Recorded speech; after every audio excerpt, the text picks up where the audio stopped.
One is a medium-speed, super panchromatic film with excellent image quality and universal sensitivity. Another is a low-speed panchromatic film with extraordinarily fine grain and great resolving power. They are worlds apart. They circle the sun on different orbits, destined to never ever meet. But what's this?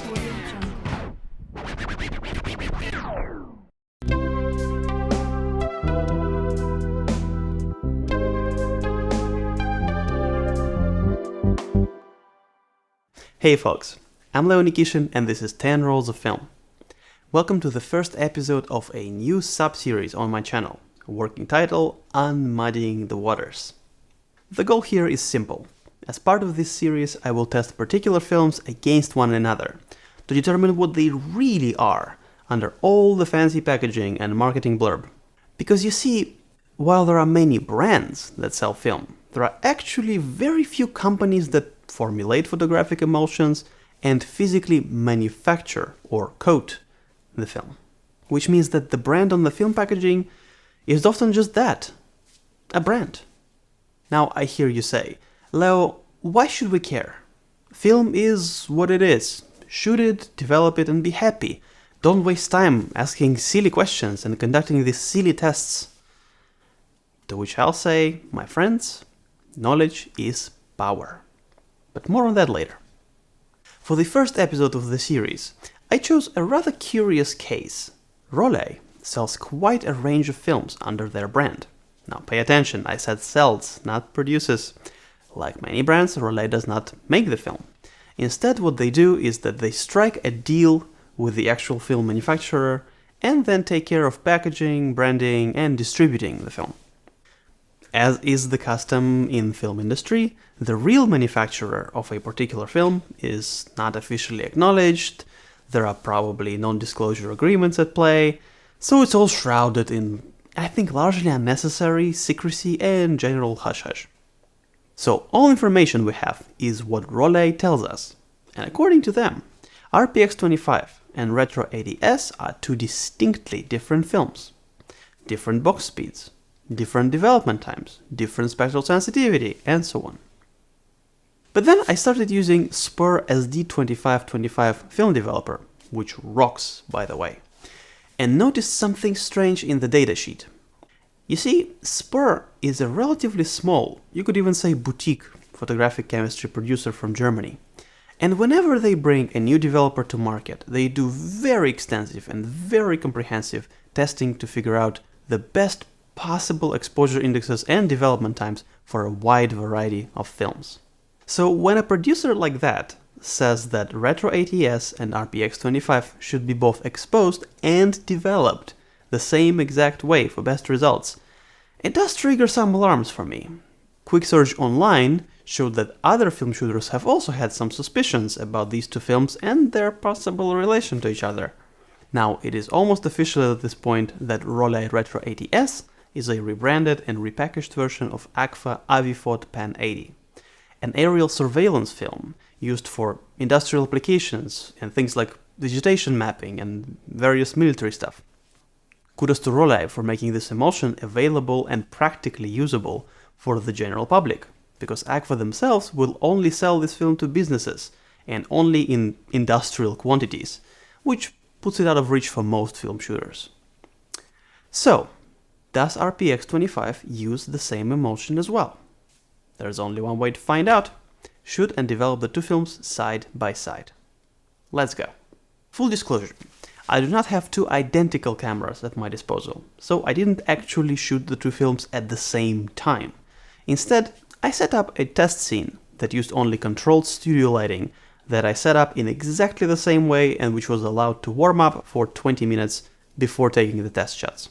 In addition, I kept checking the exposure with my Sekonic spot meter throughout the test, and it stayed within 1/10 of a stop, which I think is plenty consistent. Of course, camera, lens, tripod, cable release, position of the camera, and distance to the subject were all kept exactly the same across the two films. The scene was metered with my trusty Sekonic L508 in spot meter mode, with a measurement taken from the center of a large gray card. Now, before we even begin the development, things are starting to look pretty similar, as the two films seem to have the same emulsion side color and what I assume the anti-halation layer on the back. Now, of course, these are not surefire indications that these are the same film, but more often than not, markedly different films will have slightly different appearance at this stage as well. As for development, I went with Rodinal 1+50 and used the official development time recommended for RPX 25 by Rollei themselves. So both films were exposed at exposure index 25 and then developed simultaneously in the same tank, followed by the standard routine of stop bath, fix and wash.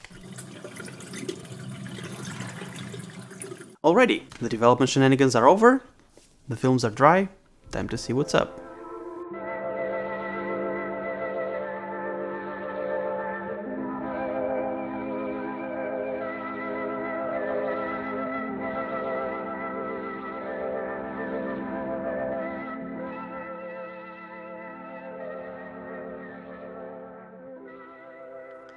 And just by looking at the two test strips on a light table, we can pretty confidently say that these two are in fact the same film. The film base is the exact same color and transparency, the overall density of the test shots is exactly the same, the gray card in the test scene looks identical, and so on. Of course, just to be thorough, here are the scans as well. And unsurprisingly, I had to use the same exposure settings on my digital camera to scan these shots, as they have the same density. And I applied the same basic conversion and contrast adjustments, which produced, guess what, exactly the same result.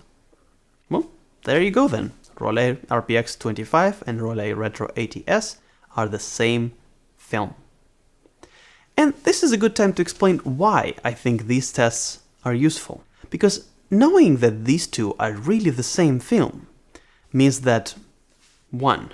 If you already enjoy shooting one of these films, you can now buy either one of them interchangeably, depending on what's in stock at your local supplier or what's in promotion this week, or what is simply priced lower in your region in general. 2. If you like Rollei Retro 80S but wish it was made in large format, you can now buy RPX 25 in 4x5 sheets, knowing full well that you're getting the same emulsion. Finally, it means that you can apply development recipes for both films, which gives you that many more options both for exposure and development. With that out of the way, the remaining question is, why? Why does Rollei sell the same film under two different names? Of course, we'll never know for sure. But if I had to speculate, my guess would be this. With the RPX line, Rollei clearly tried to capitalize on the heritage and sentiment that is attached to the legendary and sadly no longer produced Agfa APX line. Not to be confused with the current Agfa Photo APX films, those are completely different. The original APX line included 3 films, APX 400, 100 and APX 25. Understandably, Rollei wanted to do the same thing with the RPX. However, unlike Agfa back in the day, Rollei did not manufacture film, so they had to go looking around for existing options manufactured elsewhere. And while there is no shortage of 100 and 400 speed films that can be rebranded and resold, no one is really making a 25 speed normal photographic film these days. And by normal, I mean a film intended originally for pictorial photographic use, so we are not counting microfilms, document films, surveillance films, orthographic films, X-ray films, and so on. So the smart folks at Rollei must have figured out that the nominally faster emulsion that they were already using in Retro 80S could be overexposed and underdeveloped, so pulled effectively, resulting in a smoother tonality, slightly softer contrast, and better shadow detail. Just enough difference from the Retro 80S to pass it on as a different film. And as luck would have it, these changes happened the most at exposure index 25. And just like that, RPX 25 was born. If that is the case, then personally I think they went a bit too far. First of all, RPX 25 has nothing to do with the old APX 25. Its effective film speed is different, spectral sensitivity is different, type of film base is different, tonality and contrast are different, and so on. To be honest, I can't even call RPX 25 a spiritual successor to the old APX film. Only a marketing successor, perhaps. If you want to see the difference between those two films in action, I strongly recommend checking out a blog post by my good friend, fellow film shooter and fellow YouTuber Alex Laux, who did a side-by-side comparison of RPX 25 with APX 25, and I think his test shots really highlight the differences between the two films. My second issue with RPX 25 is that this film has nothing to do with the rest of RPX line. Of course, the three films in the original APX line were also distinctly different from each other, but they still shared certain traits. All three were silver-rich, panchromatic emulsions with traditional cubic grain and similar kind of film base. And the same could be said of RPX 100 and RPX 400, especially since they are manufactured by the same company, Harman, so basically Ilford. But RPX 25 is really an odd one out, and Rollei essentially lies in the marketing material in order to hide that. To make it sound more similar to the rest of RPX line, they are calling RPX 25 panchromatic, whereas it obviously is super panchromatic and can be used for infrared photography just like retro ADS, which Rollei themselves do describe as having extended infrared sensitivity. Now, none of this is to say that RPX 25 or retro ADS is a bad film. On the contrary, I love this film. I really enjoy using it, especially for infrared photography or for scenarios in which I want to utilize that high contrast and high resolution that this emulsion is capable of. That's it, folks. That was the first episode of Unmuddying the Waters. I hope you found it useful, and if you did, remember to give this video a thumbs up and leave a comment down below with a suggestion for future film tests. Till next time.